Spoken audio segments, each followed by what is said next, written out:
El día de hoy, 31 de marzo del 2020, el gobierno ha anunciado que tenemos 57 pacientes internados en una unidad de cuidados intensivos con ventilador y 1.065 pacientes que ya tenemos en el acumulado de esta epidemia. La lectura de este tema es sumamente complicado porque el Perú solo tiene 255 camas en unidades de cuidados intensivos con ventiladores. Es decir, que si sigue la tendencia, en poco tiempo nos vamos a quedar sin ventiladores para poder atender a los pacientes. El drama podría ser similar al que se ha vivido en días recientes en Iquitos, donde la necesidad de unidad de cuidados intensivos con ventilador se hizo acuciante, que exigió que viaje el propio ministro de Salud a Iquitos llevando estos equipamientos para resolver los problemas de Iquitos. El drama se presenta de la siguiente manera: se saturan los servicios de unidad de cuidados intensivos, los nuevos pacientes que acuden requieren ventiladores y no hay ventiladores. Y en el momento que no haya ventiladores, los pacientes tienen que quedarse en sus casas y van a fallecer porque no va a haber motivo de darles una solución porque los servicios están saturados. Aquí entonces tenemos que darnos cuenta que el aplanamiento de la curva que ha significado el aislamiento social obligatorio que ha presentado el gobierno ha ocurrido. Pero el sistema de salud es tan precario que los pocos pacientes que ocurren a pesar del aislamiento obligatorio ya pueden saturar las unidades de cuidados intensivos con ventiladores. ¿Qué hay que hacer entonces?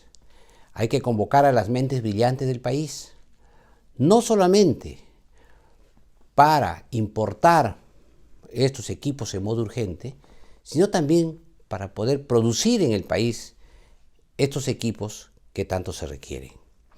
Es probable que si convocamos a los estudiosos, a los científicos de CONCITEC, de las Fuerzas Armadas, del Ejército, de la Marina, de la Aviación, de las universidades, y trabajan todos en conjunto, pueden encontrar sistemas alternativos para poder resolver estos problemas. El tiempo pasa.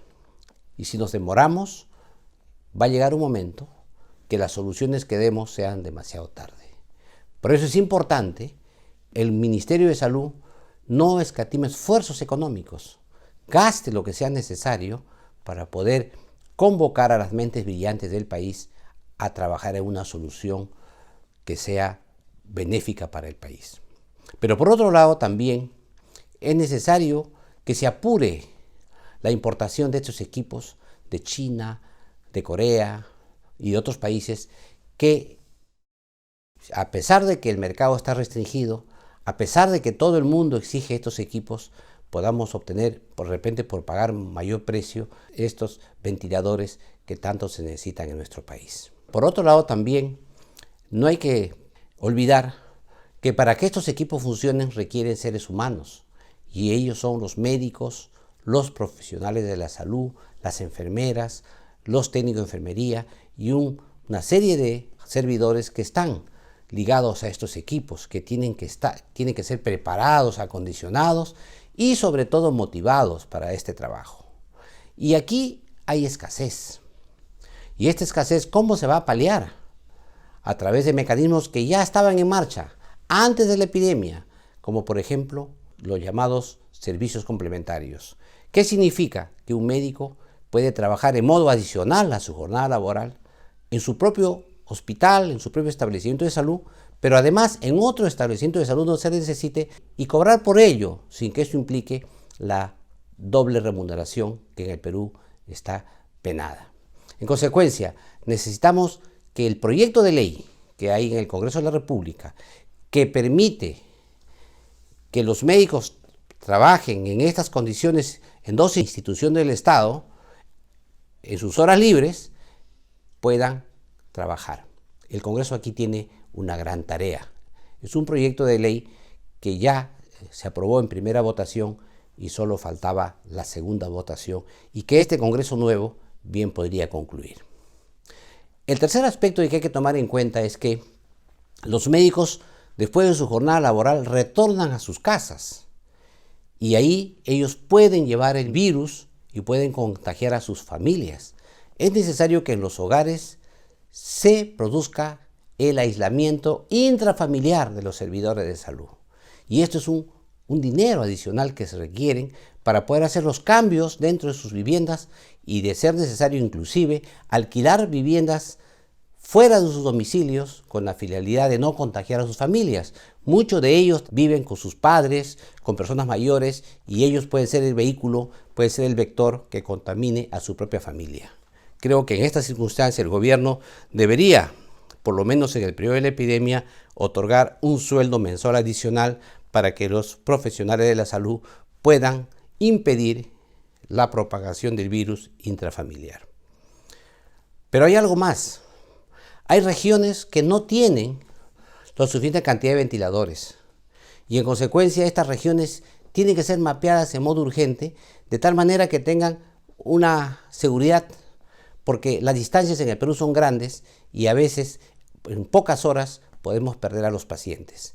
Yo creo que la tarea de fortalecer el Sistema Nacional de Salud es urgente, no hay tiempo que perder y no solamente basta declarar a los médicos y a los trabajadores de salud como héroes o heroínas, sino darles las condiciones de trabajo y darles la seguridad, darles la protección para que eso no ocurra. Hemos avanzado, se ha acondicionado ya la vía olímpica para atender a los pacientes que no son graves, se ha inaugurado ya el hospital de Ate con algunas camas adicionales con ventiladores, sin embargo, no basta, no es suficiente. El día de hoy ya vemos cómo tenemos 57 pacientes en las unidades de cuidados intensivos con ventilador.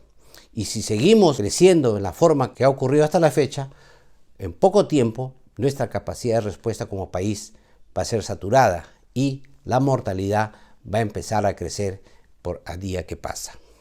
Creo además que esta gran alianza que tiene que convocar el país significa también involucrar al sector privado, involucrar a las grandes empresas, a la gran minería, que pueden muy bien ayudarnos a conseguir ventiladores para las unidades de cuidados intensivos. Creo que es posible que en todo el Perú, donde se requieren estos equipos en estos hospitales, pueda intervenir el sector privado, que evidentemente que esto con una muy buena negociación con el propio gobierno, porque ellos tienen facilidades para la compra directa que no necesariamente se cumplen en la burocracia del país. Seguimos con el problema de las mascarillas, seguimos con los problemas del equipamiento de protección personal de los trabajadores, porque lo que tenemos es insuficiente, y todavía seguimos con el tema de los laboratorios y los reactivos moleculares que se necesitan. O sea, las tareas son amplias y, por lo tanto, creo yo que bien haría el Ministerio de Salud en afinar sus estrategias, reorientar sus decisiones, de tal manera que podamos enfrentar con éxito esta epidemia.